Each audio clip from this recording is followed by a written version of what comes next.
Hello friends, welcome back. This is Jeet Salal. Thanks for subscribing to my channel and thanks for your love and support. Guys, आज एक ऐसी exercise के बारे में बात करने वाले हैं जिसका बहुत बड़ा रोल है हमारे ट्राइसेप को ग्रो करने के लिए।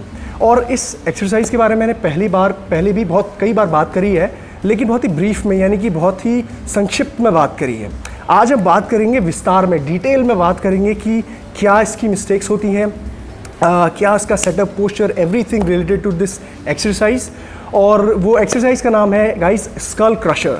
बहुत ही अमेजिंग एक्सरसाइज है, आपके लॉन्ग हेड ऑफ ट्राइसेप को ये हिट करती है और इसको सही से लगाना बहुत इंपॉर्टेंट है क्योंकि ये हमारे जॉइंट्स पे बहुत ज़्यादा प्रेशर डालती है। और बहुत सारे लोगों को ये प्रॉब्लम होती है कि उनके एल्बो में दर्द होती है या शोल्डर डिस्लोकेट हो जाता है इस एक्सरसाइज को करते हुए। तो चलिए जानते हैं बिल्कुल विस्तार में इस एक्सरसाइज के बारे में। और अगर आप मुझे फेसबुक और इंस्टाग्राम में नहीं फॉलो कर रहे हैं तो वहाँ पे फॉलो कीजिए, और अगर मुझे सब्सक्राइब कर रहे हैं तो डेफिनेटली नोटिफिकेशन बेल को दबाइए ताकि आपको लेटेस्ट वीडियोस तुरंत मिलें। Alright, let's start. So guys, पहली मिस्टेक आती है इसकी सेटअप एंड पोस्चर की। सेटअप में हमें यूजुअली ज़रूरत पड़ती है एक तरह के बारबेल की। अगर आपके पास ईजी बारबेल है तो बेस्ट है, अच्छी बात है। अगर आपके पास ईजी कर्ल, ऐसा कर्ली बार ना हो, स्ट्रेट बार हो, तब भी आप उसमें स्कल क्रशर्स लगा सकते हैं। उसके साथ आपको एक फ्लैट बेंच की ज़रूरत पड़ती है इस तरह की, ताकि आप फ्लैट बेंच में लेट के उस एक्सरसाइज को परफॉर्म कर सकें। तो ये बात थी इक्विपमेंट की। अब बात आती है हमारे सेटअप की, हमारे बॉडी सेटअप की। तो कभी भी जब आप इस एक्सरसाइज को स्टार्ट करेंगे तो सबसे पहले आप लिफ्टिंग में हम ध्यान देना है सबसे पहले। तो गाइस, यूजुअली लोग बहुत ही गलत तरीके से लिफ्ट करते हैं। बारबेल को यहाँ नीचे रखा होता है और पीछे से यूं उठाते हैं। बहुत ही गलत प्रैक्टिस है। शोल्डर आपका डिस्लोकेट होने का सबसे ज़्यादा खतरा रहता है इसमें। तो यूजुअली क्या करिए, आप वेट लगा लीजिए और वेट को उठा के इस तरह से ज़मीन से अपने लैप पे रख लीजिए, पहला तरीका। दूसरा तरीका ये है कि आप उठा के सीधे ऊपर ले आइए, अगर आप कर सकते हैं ऐसा तो सबसे इजी तरीका है यहाँ से लिफ्ट करके लैप पे रख लेना। अब सेकेंड चीज़ कि आपने इसमें ग्रिप कर लिया, उसके बाद ऊपर ला के फिर आप नीचे लेटे। अब बारी आती है आपके सेटअप की, बॉडी सेटअप की, पोस्चर की। तो सबसे पहले ध्यान देना है हमारे फीट्स को। फीट्स स्टेबल होने चाहिए ग्राउंड दोनों में। और दूसरी बात, आपके ग्लूट्स, देखिए मेरे ग्लूट्स बिल्कुल इंगेज हैं, टाइट हैं और पूरी तरीके से फ्लैट बेंच में चिपके हुए हैं। तो इससे स्टेबिलिटी बनती है, फीट्स, ग्लूट्स। नाउ आपकी बात आई आपके बैक की। बैक को हल्का सा आर्च करना है यूं, और स्टेबिलिटी बनेगी आपके बैक में। कोर आपका टाइट होना चाहिए, स्ट्रॉन्ग।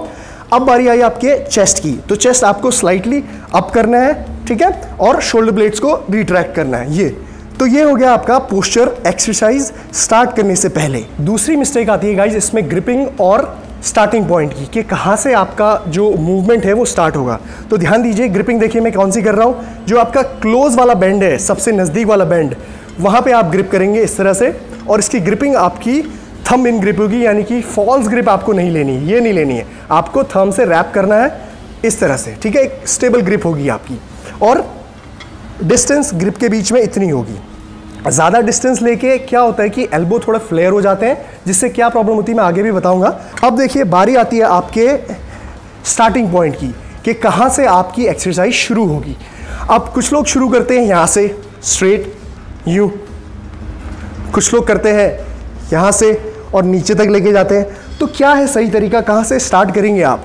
तो गाइज देखिए, मैं आपको ये समझाने से पहले आपको एक चीज़ बताता हूँ कि आपका जो शोल्डर होता है, इसके दो काम होते हैं। मतलब काम तो बहुत सारे होते हैं, लेकिन दो फंक्शन जो होते हैं इस एक्सरसाइज में क्या काम आने वाला है। सबसे पहले शोल्डर का फ्लेक्शन। फ्लेक्शन मतलब जब आप हाथ को ऊपर करेंगे तो आपका शोल्डर फ्लेक्स हो रहा है, यानी कि कॉन्ट्रैक्ट हो रहा है शोल्डर मसल, ये फ्लेक्शन। और शोल्डर एक्सटेंशन। तो जब आप शोल्डर फ्लेक्शन करते हैं, हाथ को पीछे लेके जाते हैं, तो आपका long head of tricep stretch होता है, उसमें टेंशन बिल्ड होती है। तो इस एक्सरसाइज में जब हम अपने शोल्डर को फ्लेक्स करेंगे, यानी कि पीछे की ओर लेके जाएंगे, तो हमारे ट्राइसेप में टेंशन बिल्ड होती है। तो अगेन बात आई स्टार्टिंग पॉइंट की। तो स्टार्टिंग पॉइंट कहाँ से शुरू होगा? आपका शोल्डर हल्का सा फ्लेक्स करेंगे आप, यानी कि आर्म को पीछे की ओर लेके जाएंगे। आप शुरुआत यहाँ से भी कर सकते थे, लेकिन आपकी जो टेंशन है वो ट्राइसेप में नहीं रहेगी इस पोजीशन में। तो देखिए, जब आपका आर्म स्ट्रेट है तो जो फोर्स है, जो गुरुत्वाकर्षण, ग्रेविटी है, वो बिल्कुल स्ट्रेट है, यानी कि आर्म आपका जो लिवर है वो सीधा हो गया।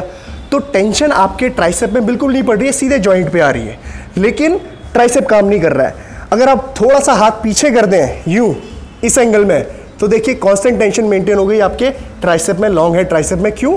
क्योंकि शोल्डर जब भी फ्लेक्स होगा तो आपका ट्राइसेप स्ट्रेच होगा और टेंशन बिल्ड होगी, राइट। तो हमेशा स्टार्टिंग पॉइंट क्या होना चाहिए आपका? यहां से, ना कि यहां से। तीसरी गलती आती है गाइज यहाँ पे पाथ ऑफ द बार और एल्बो फ्लेयर। अब पाथ ऑफ द बार से मैं क्या कहना चाह रहा हूँ, अभी इससे पहले मैंने आपको समझाया कि स्टार्टिंग पॉइंट क्या होना चाहिए आपके मोशन का, मतलब यहाँ से आप स्टार्ट करेंगे।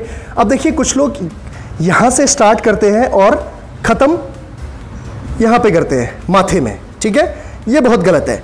आप जब अपने स्टार्टिंग पॉइंट को यहाँ पे रखते हैं तो ऑलरेडी आपका बार आपके माथे में है, ठीक है, मतलब मेरी आंखों से ऊपर मेरे फोरहेड के पास मेरा बारबेल है। अब जब मैं मोशन स्टार्ट करता हूँ, रेंज ऑफ मोशन नीचे पहुँचाता हूँ अपने बारबेल को, तो ये देखिए पाथ ऑफ द बार कहाँ पे बन रहा है? मेरे स्कल में, यानी कि जो पीछे है ये सर में मेरा बार टकरा रहा है। तो यही correct path of the bar है। आपकी स्टार्टिंग पोजीशन यहाँ से स्लाइटली स्लैंटेड आर्म और आपके फोरहेड से स्टार्ट होगा और नीचे आएगा slow and stretch and then contract. तो ये आपका सही पाथ ऑफ द बार होगा। अब बात आती है इसमें एल्बो फ्लेयर करने की मिस्टेक। अब सब कुछ ठीक चल रहा है, सारी चीज़ें ठीक है, लेकिन जब आप रेंज ऑफ मोशन परफॉर्म कर रहे हैं, मूवमेंट परफॉर्म कर रहे हैं, तो एल्बो आपके बाहर आ जाते हैं। अब देखिए एल्बो जब बाहर आते हैं तो इससे क्या प्रॉब्लम होती है? एल्बो जब भी आपके बाहर खुलेंगे तो आपका शोल्डर में प्रेशर आएगा, शोल्डर जॉइंट में प्रेशर आएगा। तो ये हम एक्सरसाइज जॉइंट्स को मजबूत बनाने के लिए नहीं कर रहे हैं, ये एक्सरसाइज हम कर रहे हैं मसल ट्रेन करने के लिए, मसल को तोड़ने के लिए, वो भी ट्राइसेप के। अब एल्बो बाहर फ्लेयर हो रही है तो शोल्डर पे ज़्यादा प्रेशर आएगी, तो शोल्डर पे प्रेशर ना आए इसलिए कोशिश करिए कि through out the range of motion, through out this motion आपका एल्बो अंदर ही टक रहे, यूं, ऐसे नहीं, अंदर की ओर, ठीक है। तो ये आप स्टार्ट करेंगे यहाँ से एंड अंदर स्क्वीज। चौथी मिस्टेक आती है गाइस यहाँ पे रेंज ऑफ मोशन और उसके साथ मोमेंटम की, कि किस स्पीड में आपका बारबेल नीचे आना चाहिए, वेट नीचे आना चाहिए। रेंज ऑफ मोशन आपका अगेन स्टार्ट होगा यहाँ से, इस पोजीशन से स्लैंटेड एंड इट गो यहाँ तक, आपके स्कल तक, आपका ट्राइसेप लॉन्गेट स्ट्रेच हो गई एंड देन गो बैक। कोई ज़रूरत नहीं है आपको गाइज नीचे आके अपने शोल्डर को ज़्यादा फ्लेक्स करने की, यानी कि ये मूवमेंट करने की। अब देखिए जब भी आप ये मूवमेंट करते हैं नीचे आके ये, तो क्या हो रहा है?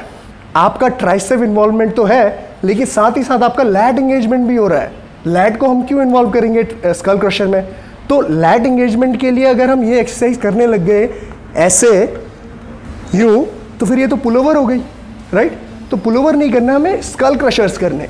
पुलोवर अगर आपको कर रही है तो डू पुलोवर्स, जो आप बारबेल से भी कर सकते हो, कोई प्रॉब्लम ही नहीं है, ठीक है। But this is skull crushers. तो रेंज ऑफ मोशन आपकी इतनी ही रहेगी, यहाँ से आप स्टार्ट करेंगे, फिक्स करेंगे अपने एल्बोज को एक जगह पे, कोशिश ये रहेगी एंड देन कॉन्ट्रैक्ट। अब इसके साथ बात आई मोमेंटम की। मोमेंटम देखिए किस तरह से होगा, अगेन 3-2-1 प्रिंसिपल।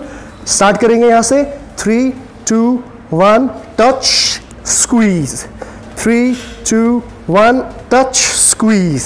गाइस पांचवी और आखिरी मिस्टेक आती है यहाँ पे आपकी ब्रीदिंग और हैवीनेस ऑफ द वेट।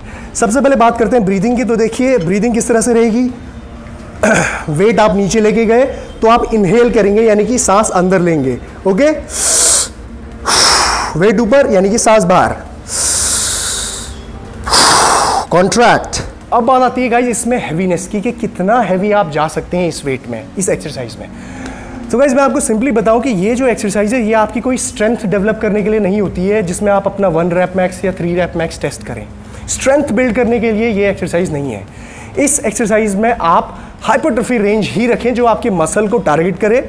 जैसे कि आप 6 से 8, 8 से 10 रेपिटेशन या 12 रेपिटेशन तक इसमें लगा सकते हैं, डिपेंडिंग कि आप कितने कंफर्टेबल हो गए हैं। हैवी वेट्स से ज़्यादा लगाने में आपके अगेन वही प्रॉब्लम होगी, आपके एल्बो में दिक्कत हो सकती है, क्योंकि it's a heavy weight, plus ये जो मूवमेंट है ये बहुत ही अनयूजुअल सा मूवमेंट होता है और बहुत ही परफेक्शन चाहिए इसको लगाने के लिए, ठीक है।